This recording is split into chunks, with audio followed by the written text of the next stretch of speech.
Let's talk Tanya for Purim, the 14th of Adar. A happy Purim, a freilichen Purim. Appropriately, we are in the middle of the topic of joy, and we are today going to start chapter 34. In the last chapter, chapter 33, we spoke about the joy that comes from identifying with the godly soul and contemplating the idea of God's unity. And when we understand that God is one and the only one, He's everywhere, He's in everything, in every experience, we feel very close to God. We have this intimacy with God that brings us to joy. Historically, there were people who actually lived up to this ideal.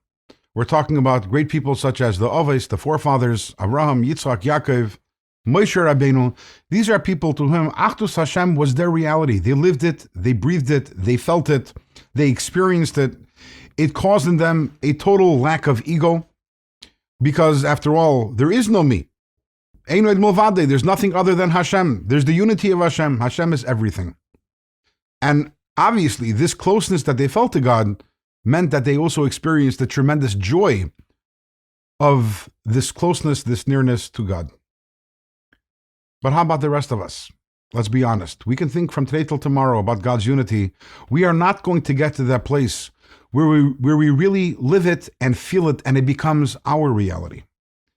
In fact, because our souls are on a lower level than these great people who we just mentioned, we wouldn't be able to tolerate this living this way.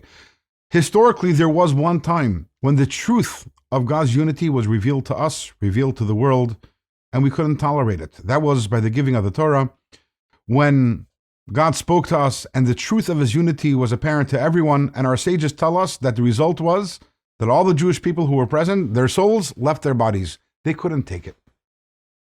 So if we can't truly experience and feel and live the oneness of God, can we take joy in it? The answer is yes. And how is that? After the giving of the Torah, when it became clear that the world can't tolerate it, we, the Jewish people, we weren't able to tolerate and handle this tremendous revelation of God's unity. God said, okay, but there's one place, I need one place in this world where my unity will be clear and apparent, and that was in the Mishkan, the tabernacle, and afterwards in the Holy of Holies specifically, and afterwards in the Holy Temple, and specifically in the Holy of Holies chamber, which housed the Ark, which housed the tablets. That's where God's unity was present and revealed. The tablets represent the Torah, which means that until this very day, there is one place where God's unity is clear and apparent, and that is in the Torah. When we study Torah, and when the Torah becomes part of us, we are actually at this moment, whether we are consciously aware of it or not, we are becoming part of God's unity.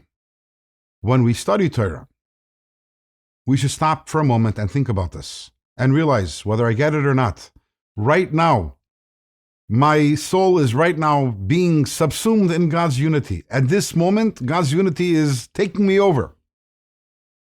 And if we think about this for a little, and we internalize this idea, that can lead us to great joy, even if overall we can't really relate to the idea of God's unity and God being everywhere and everything at all times.